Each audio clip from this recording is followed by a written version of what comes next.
Hello and welcome back to a very Christmassy episode of Marie's Mindful Mix.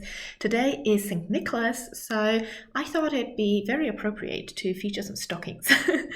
And I also thought I'd use this opportunity to just talk a little bit about Christmas traditions, German Christmas traditions in general, because I'm really big on Christmas. It is the favorite time of my year, maybe the second favorite time. Favorite time is May. And because it's spring and it's my birthday. But Christmas, very close second. It is such a creative period for me. I love that there is this emphasis on making everything beautiful, having all of the decorations out, etc. And then also of having all the gift giving and gift making. So I wanted to connect my passion for Christmas with my desire for a more conscious, more sustainable, and more crafty lifestyle. And I thought, what better time than to talk about cool and unique and sustainable wrapping options beside the traditional wrapping paper. But before we talk about that, let's talk a little bit about those Christmas traditions. Unlike common belief, Santa Claus with his signature white beard and red-white garments was not created by Coca-Cola in the 1950s. And I mean, there are a lot of conflicting origin stories, but they all conclude that Santa Claus, who's also known as Saint Nick, is based on Saint Nicholas, who was a Christian bishop known for his charitable actions. This is very confusing for Germans and maybe for other Europeans too, because we in Germany actually have both St. Nicholas and Santa Claus. Santa Claus translating literally to der Weihnachtsmann, the Christmas man. And St. Nicholas comes in the night of December 5th to December 6th and is the guy with the stockings or traditionally more the shoes. He's the one who's filling little gifts into your shoes if you've been a good child. And then the Weihnachtsmann, the Christmas man, actually doesn't come until the night or the evening of the 24th of December, when it is time for our big celebration, with a tree and all of the big gifts, etc. So St. Nicholas and Santa Claus, Weihnachtsmann, two completely different guys, but both of them bring gifts, which is much appreciated.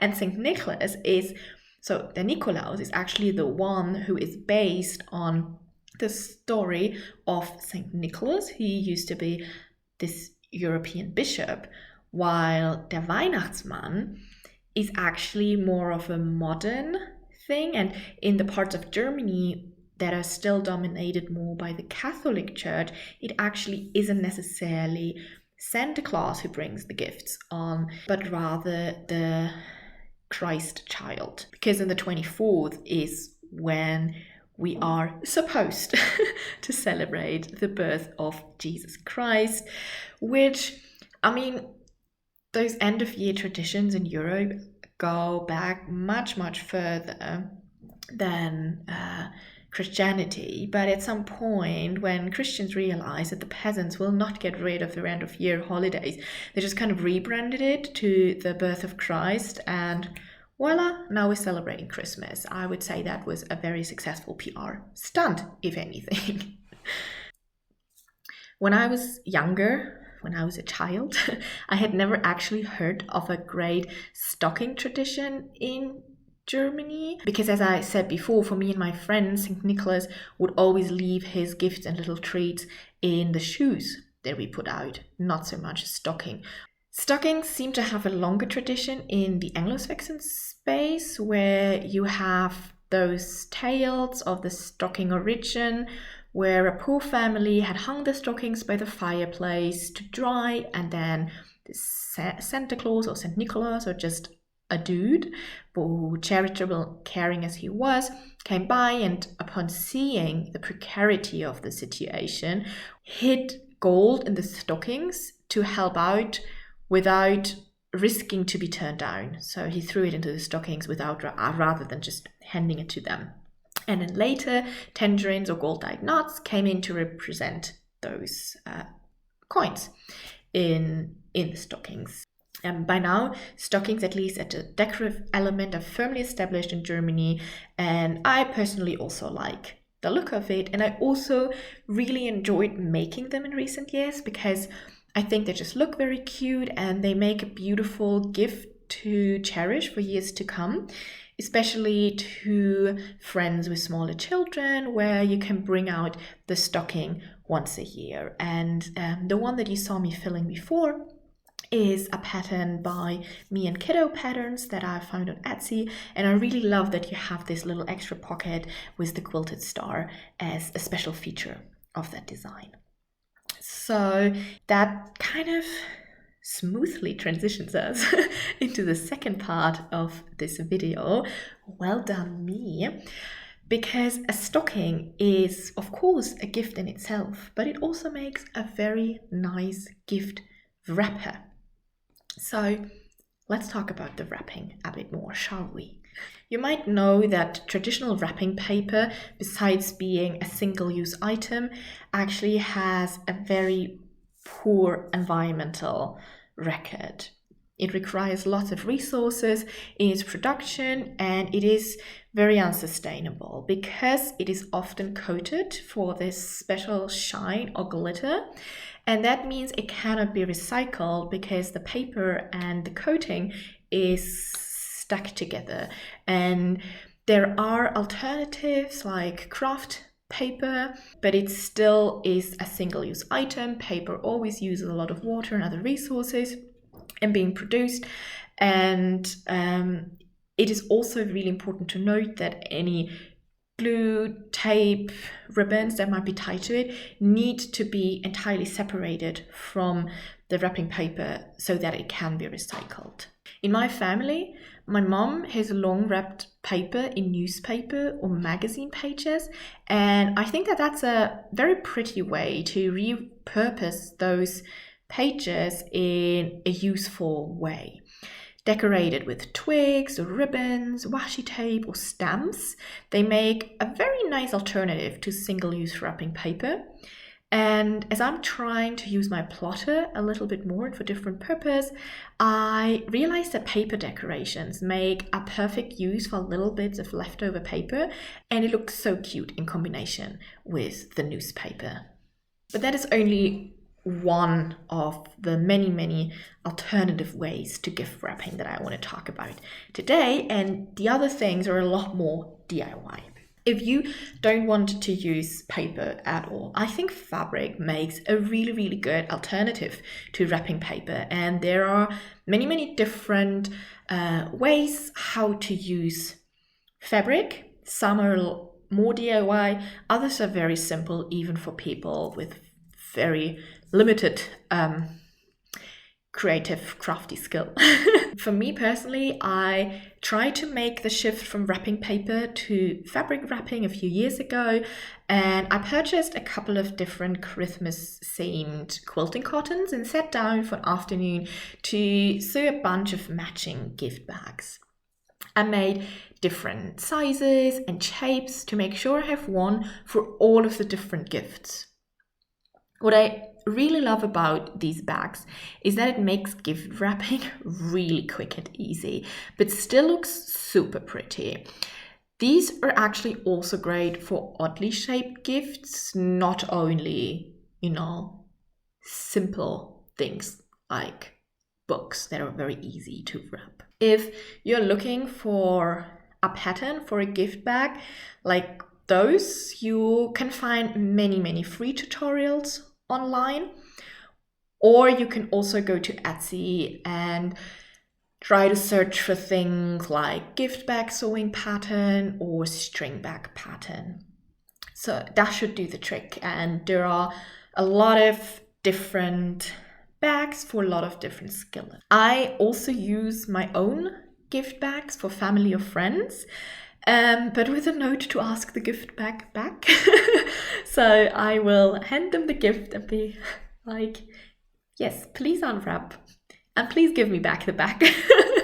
But besides, of course, being able to make the gift bag part of the gift and then giving them also the option to continue that habit of wrapping their gifts in their bag. You could also very purposefully give a second purpose bag with your gift. I particularly enjoy making bucket bags. I didn't find a better translation. In Germany, we call those Utensilos because there are many uses for these. They can be used as home decor, as a bread basket, as an organizer, or as a project bag. It of course depends a little bit on the fabric. So if you wanted to make an all year round project bag or home decor, maybe you would choose a not so Christmassy fabric. It really depends on what the second purpose is meant to be. Speaking of project bags, I actually think that makes a really, really nice part of a gift for a knitter. Like what I like to do is that a lot of my friends who are interested in fiber crafts have gotten over the years maybe a ball of yarn from me, and then I also wrap it in a bag that is very clearly designated to keep their future knitting project. A simple project bag really doesn't take much to make. You could use such a bucket bag and then just add some handles or add a string.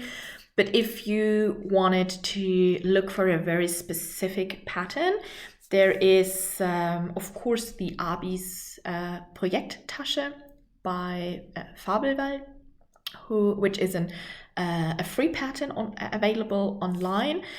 And if you are required to have an English pattern, I really like the designs by Incomplete Stitches on Etsy or Can Do pattern and Motif Studio patterns. Okay, and then of course we cannot talk about sustainable fabric gift wrapping without looking over to Japan. About a decade ago, I lived for a couple of weeks in Japan and I was there as a spouse, so I didn't have anything to do that required me to keep to a certain schedule. So I spent pretty much all of my time in a local arts and crafts center.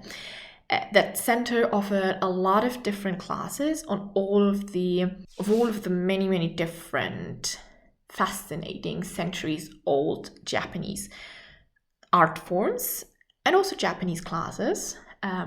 Most of which I've forgotten to this point, but I mean, I did practice it once and enjoyed it, but I did enjoy the arts and crafts classes even more. So I did ikebana, which is this traditional flower arrangement.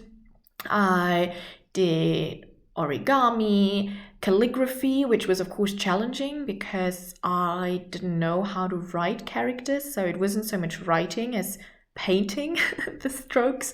At the time, one of my favorite activities was oshie, which is a 3D collage art where you take small pieces of fabric and then stuff them with stuffing, with wool, and it creates, collage art. Like, I'll share one picture here. I also did indigo dyeing and shibori dye wrap. And I also learned how to do furoshiki or furoshiki, which we're going to talk in just a bit. Let's backtrack for a moment before I lose myself entirely in those memories.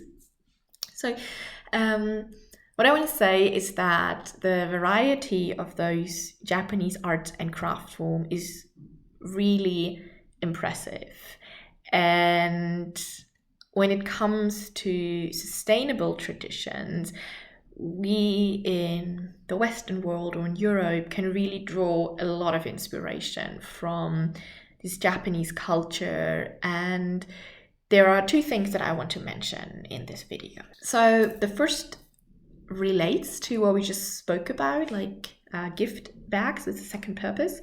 And I was at the time, it was for me very curious to see just the amount of little string bags that are available everywhere, and also being used by people to just carry stuff, and maybe to have a bag inside a bag. So they were really everywhere to see. And when I left, I actually also got a lot of these bags, a lot of them hand sewn in like very intricate designs, or like origami style bags, which was really, really nice. And some have fallen apart, I must admit, but some still go strong, and I really like it.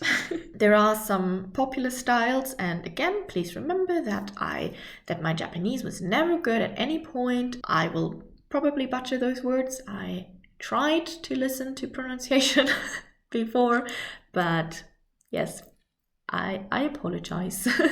But some popular styles of bags are kinjaku bags, like drawstring bags, and then azuma bags, which are also known as bento bags because they were traditionally used to carry the bento boxes, which are used to store lunches. Another style that I have seen be very popular among Western bag designers are knot bags, where you kind of fold one handle through the other to have then just one that kind of hangs at your wrist. And I know that they also have a place in Japanese culture, but please note that I did not do any bag specific research for this video. This is really just based on my knowledge and experience from back in the days. So if you're interested in any of this, please do your own research. I'm just trying to give a very anecdotal overview from what I've seen back in the days and what I follow now. And what I definitely find interesting is that a lot of these bag designs, some of which relate to just everyday activities in Japan, but others also relating to more specific cultural practices, are by now very often copied by Western designers without any particular mention to their Japanese origin. And that is, of course, also something that, if we're talking about cultural appropriation, or just not, maybe sometimes it's not only about cultural appropriation, it is also about just recognizing the origins of where a design comes from. It gives us food for thought, but unfortunately I don't have the time to elaborate on this right here. I just wanted to make sure I mention it. But if you are interested in getting some more ideas about those Japanese styles, I can recommend the page of Coca Fabrics, which actually also for fabrics, you should check out the page because they have beautiful Japanese print designs and fabrics. And they also have on their webpage a designated pattern area where they have a lot of free patterns for Japanese style bags that can be used perfectly for gift wrapping and the like. And last but not least, we cannot speak about Japanese inspiration for eco-friendly gift wrapping without mentioning furoshiki. Furoshiki is a very ancient technique that uses square cloth to bundle things up. Either in an aesthetic way or also in a just practical way, if turning this fabric with its contents into a carryable bag. I am, of course, not very proficient in this. As I said, I learned some of the very basic techniques in a workshop many years ago, and then I forgot about it, and then I saw it pop up on my social media quite a bit in recent years, and I was like, oh yes, right. So I was like, I gotta try this out in front of the camera and see if I still got it. One of the things that I really love to gift is books. And I think that furoshiki makes a great wrapping technique for them. It really isn't all that complicated, especially with a little bit of practice and the help of a video tutorial. You can use a designated furoshiki cloth like I do here, but you really don't have to. A few Christmases ago, my sister-in-law beautifully repurposed a table runner for some furoshiki, and I think, for example, a silk scarf would also make a very great wrap. Maybe you want to browse through secondhand stores and see if you can find some that you like. Once you've mastered some of the more basic techniques, there really are no limits on how elaborate you can go with your knotting. And yeah, I think it looks really, really beautiful, really special, and nothing short of traditional wrapping paper. If you feel absolutely overwhelmed by tying your cloth or just the techniques of furoshiki and general, cloth can make a really nice wrapping anyway, and it can easily secure just with a ribbon, very simple stuff. My mom, for example, packed some gifts in tea towels a few Christmases ago, and the tea towels are, of course, used to a great extent. So that is it for today. It is getting a little bit dark outside, so it's good we're wrapping things up here. I hope that this little video gave you some inspiration on how to become creative about your gift wrapping this year. I would be interested to know which of these things maybe you've tried before or you want to try out now. Let me know in the comments. In the next episode, I will give you a little show and tell about all of my Christmas DIYs. Now that Christmas is coming closer, I am starting to panic a little bit, particularly because in November I had so much going on that I didn't get quite as far as I had hoped to. So let's see how it goes. Let's see how much I have to show. But anyway, yes, I'm gonna have that video out just before Christmas, and I'm hoping to meet you then. Make sure to subscribe not to miss it. And until then, have a good time.